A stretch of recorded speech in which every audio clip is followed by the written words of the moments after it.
This is Paul Turner, the immigration barrister at Imperium Chambers. Forgive the casual look, it is the weekend. This is a short update relating to the new government changes in respect of COVID and immigration.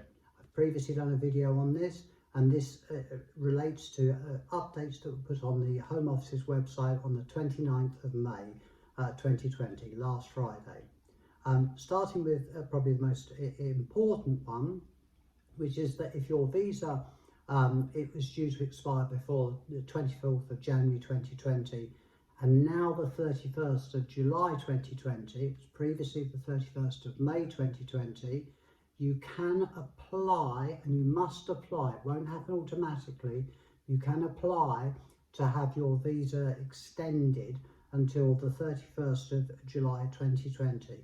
You'll need to provide certain details such as your name, your date of birth, visa reference number, country of origin, and the reason why you can't go home.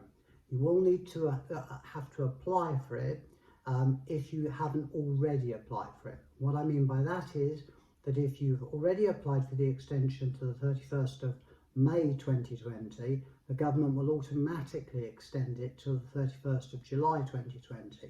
But if your visa expired after the 31st of May, you will need to make an application through the Home Office's COVID email address for an extension. It doesn't cost anything, it's free, but you must make the application, you can't leave it. If you're frightened about it, then please get in touch with me and I can help you make the application or make the application for you.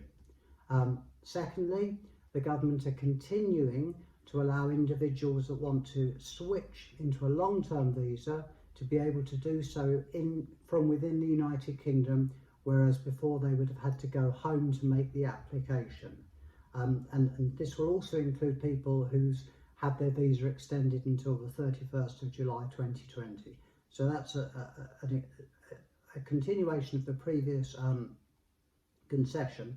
So it means if you were swapping from Tier 4 to a spouse visa, for example, you wouldn't need to go home, you would be able to do it in country. And so that's going to continue. In respect of Tier 1 entrepreneurs, again, it's a little bit more complicated, but the government has said that you no longer need to employ 2 people for 12 consecutive months. The 12-month period you're required can be made up for multiple jobs against multiple periods of time. However, and this is very important, if you furloughed your staff, the period of time that the staff are on furlough will not count towards the Tier 1 entrepreneur visa. So if you have multiple jobs, multiple months, and it adds up to the relevant 12-month period for 2 people, that's great. If you put your staff on furlough, that won't count towards your visa, your Tier 1 visa, or getting it extended or indefinite leave to remain. Here's also an interesting one which relates to Tier 4 students. The Home Office are now saying that if you've applied for a Tier 4 visa and you're waiting for a decision, you can start your course or studies even before the visa application has been decided.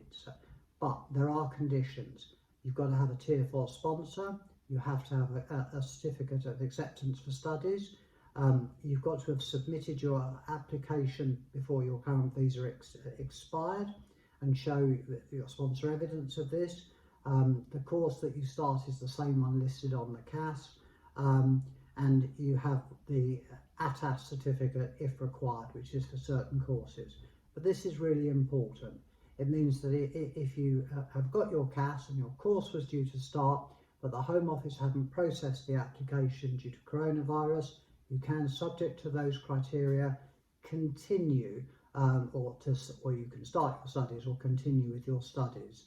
In respect of Tier 2 and Tier 5 visas, if you're waiting for a decision on your visa, you can start before you get a decision. Again, if you've got a certificate of sponsorship, you submitted it before your current visa expired, and the job is the same one on the cost.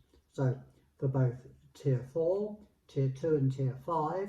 If you've made the application when you have leave and it's for the same course, you can start studying or you can start working even if you don't have a decision from the Home Office.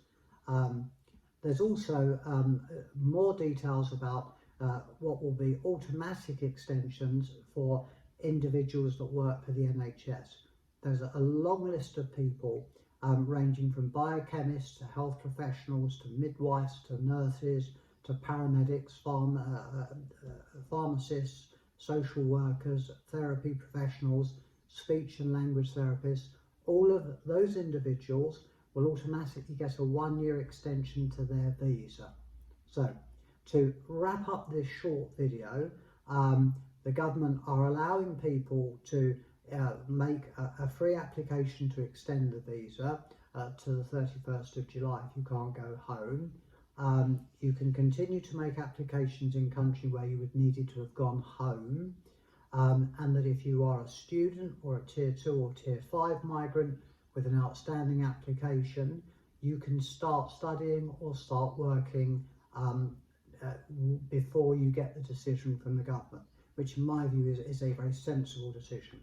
What I would finally finish with, if you have any issues or any doubts or any concerns about your immigration status in respect of the COVID or generally, please get in touch with me. That's Paul Turner at Imperium Chambers on 0207 242 3488, or through this channel, or through my Twitter site, which is at Paul Turner Law. Thank you very much for watching. I hope this has been of some help. This is Paul Turner, the Immigration Barrister at Imperium Chambers.